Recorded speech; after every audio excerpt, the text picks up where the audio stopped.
In 1959, the brainchild of a British inventor, the Hovercraft, shook the world when it made its first public appearance. And for the inventor, ex-boat builder Christopher Cockerell, part of a dream had come true. But what has happened to the Hovercraft since then? Today, as technical director of a government-financed company, Mr. Cockerell is responsible for keeping Britain in the lead of an exciting new business, the hovercraft industry. Plans for the future, like this 300-mile-an-hour, 150-passenger hover car to replace trains, occupy him and his 45 designers and technicians at their base near Southampton.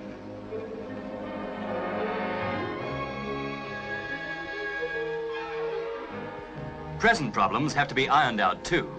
A scale model, hovering over a moving table, shows how the craft will behave with different sea conditions. Information gained from research is passed on to the 3 companies in Britain building hovercraft under license. The aircraft firm at Cowes, Isle of Wight, which built the first 4-ton, 50-mile-an-hour hovercraft, soon started work on its successor, the SRN-2, a 27-tonner.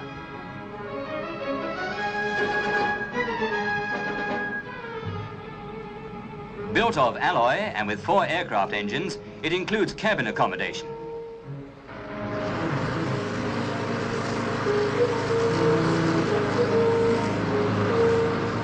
The hovercraft principle of lifting a vehicle on a cushion of air can be used in hundreds of different ways. One company has fitted it to a conventional vehicle for use over rough ground. If the going gets too rough or boggy, a fan is switched on to build up an air cushion underneath, so taking weight off the wheels.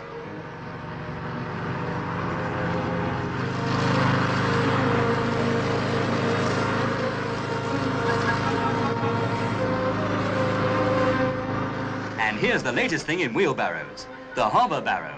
Just the slightest push and it glides at a height of a few inches over mud, sand, snow or slush.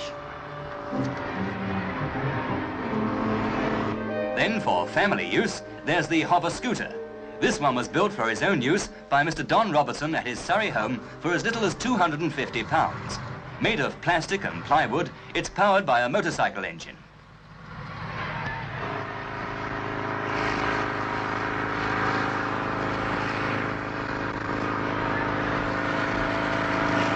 An invention as revolutionary as the steam engine, the hovercraft is perhaps an answer to unemployment in Britain's shipbuilding yards. At least, that's what this Clydeside yard feels.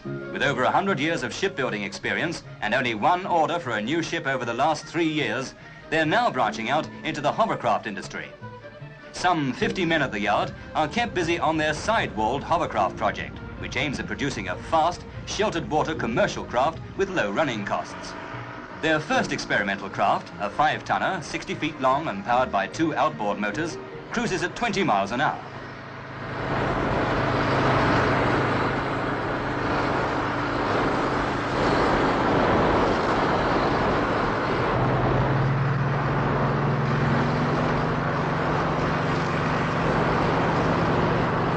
Their second craft, a 25-tonner capable of 30 miles an hour and more, is also based on the sidewall principle.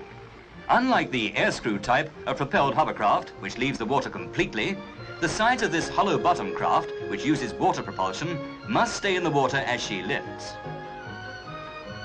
Another air-screw-driven hovercraft is the VA-3, also produced by a British aircraft company. It's the first hovercraft in the world to run a scheduled passenger service and has seating for 24 people. Final checks are made before engine trials. While she's tethered to the tarmac, 2 of her 4 gas turbine engines, which provide lift, are tested.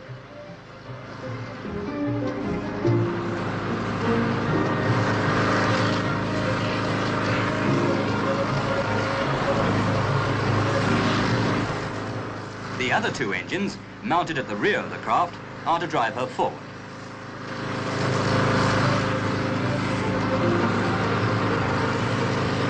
All's well, and the VA-3 is taken to the Solent for more thorough sea trials.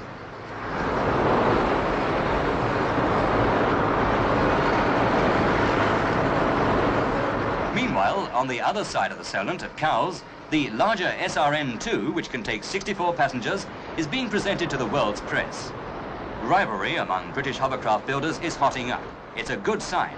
The SRN-2, which is 64 feet long, maneuvers easily out through the yachts to the more open water. Then her engines are opened up to a steady 70 miles an hour.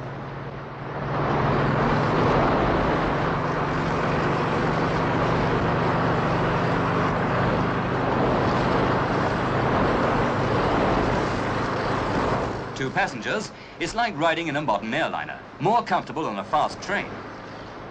As well as being able to navigate shallow waters inaccessible to shipping, one of the most important features of this type of hovercraft is that it doesn't need costly harbour or dock facilities to operate from.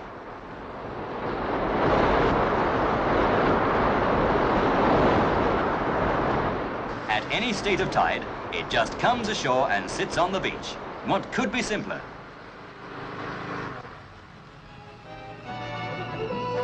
Four years after Britain pioneered the hovercraft, the world's first hovercraft passenger service started from Rhyl in North Wales to Wallasey on the Wirral. With 6 trips a day each way, at £1 a trip, passengers flocked to book their seats. The world's first mail to be delivered by hovercraft also went aboard the VA3.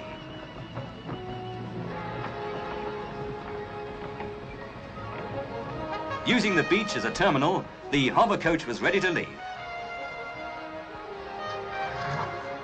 Its lifting engines ease it down to the water. And the spray flies. Spray was one of the problems of the earlier hovercraft, but as the craft go faster, it's considerably reduced.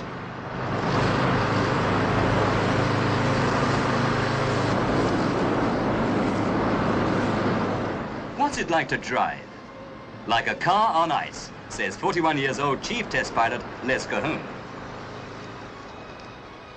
At 70 miles an hour, VA3 rides 3 feet clear of the water, like a low-flying aeroplane. But compared with an aeroplane of the same weight, the hovercraft needs only 1/4 of the power for the same speed. Ideal for sea trips up to 100 miles, the larger hovercraft of today would make excellent long-distance ferries. Passenger fares would work out at about 3p a mile, the same as a bus.